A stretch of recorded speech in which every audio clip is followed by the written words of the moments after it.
እግሮች አቆሙኝ አጣጓቆሙ ሶስት መንፈስ ይመጣል የሆነ ራእይ ላይ የተቀመጠ ድንጋይ ይከማል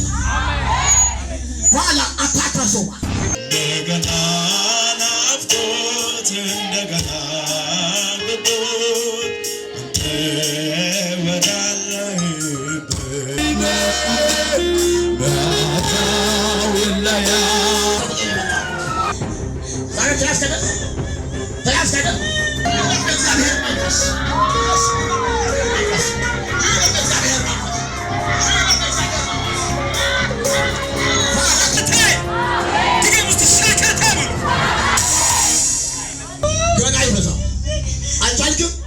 እሳቱ በዛ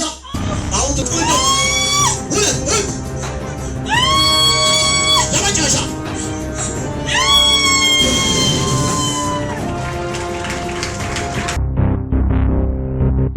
ቀጣው ከኔ ጋር ጉባኤው ሰዓት ምክንያት